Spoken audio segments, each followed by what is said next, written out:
மணப்பெண்ணின் பெயர் அந்தோணி திவ்யா என்று குறிப்பிடப்பட்டு இருந்ததால் தூத்துக்குடி சங்கர ராமேஸ்வரர் கோயிலில் திருமணம் செய்து கொள்ள அனுமதி மறுக்கப்பட்டது சர்ச்சையை கிளப்பியுள்ளது. குளத்தூர் அருகே உள்ள பனையூர் கிராமத்தைச் சேர்ந்த கண்ணன் என்பவருக்கும் தருவைகுளம் பகுதியைச் சேர்ந்த அந்தோணி திவ்யா என்பவருக்கும் திருமணம் நிச்சயிக்கப்பட்டு தூத்துக்குடி சிவன் கோயிலில் உள்ள முருகன் சன்னதியில் திருமணம் நடத்த முடிவு செய்யப்பட்டது.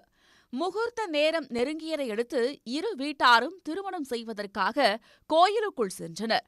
அப்போது கோயில் அர்ச்சகர்கள் மணப்பெண்ணின் பெயர் அந்தோணி திவ்யா என்று இருப்பரை பார்த்து கோயிலுக்குள் திருமணம் நடத்த முடியாது என்று தெரிவித்தனர். இதனால் ஏமாற்றமடைந்த திருமண வீட்டார் கோயிலுக்கு வெளியே திருமணத்தை நடத்த முடிவு செய்தனர். அதன்படி ஆலயத்தின் முன்பு உறவினர்கள் முன்னிலையில் கண்ணன் அந்தோணி திவ்யா இருவரும் திருமணம் செய்து கொண்டனர். அதன்பின் மணமக்கள் கோயிலுக்குள் சென்று சுவாமி தரிசனம் செய்தனர்.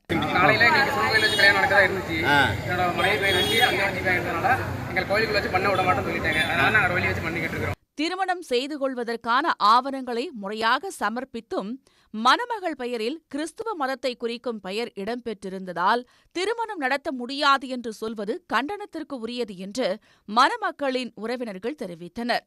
அரசு இந்த விவகாரத்தில் உரிய நடவடிக்கை எடுக்கவில்லை என்றால் நீதிமன்றத்தில் வழக்கு தொடரப் போவதாகவும் அவர்கள் கூறியுள்ளனர். அந்த சர்டிபிகேட்லயே ஹிந்துன்னு தான் இருக்கு, அந்தோணி திவ்யா ஹிந்துன்னு தான் இருக்கு, சர்டிபிகேட் வச்சிருக்கோம் நாங்க. இதை கூட இந்த கோயில திருமணம் பண்றதுக்கு அனுமதிக்காம இவங்களை இப்ப வெளியில அனுப்பி அங்க இருக்கிற அதிகாரிகள் எந்த தகவலுமே எங்களுக்கு சரியான தகவல் கொடுக்க மாட்டேங்காங்க.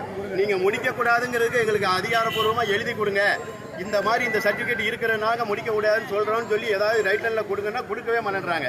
அது எங்களுக்கு கண்டிப்பா வேணும். அப்படி இல்லைன்னா நாங்க கோர்ட்டுக்கு போறதுக்கு இதே சாட்சியா வச்சுக்கோங்க, டிவி நியூஸ்லயே சாட்சியா வச்சுக்கோங்க, நாங்க கண்டிப்பா கோர்ட்டுக்கு போவோம். இதுக்கு சரியான முடிவு அரசாங்கம் தான் எடுத்து எங்களுக்கு சரியான பதில் சொல்லணும்.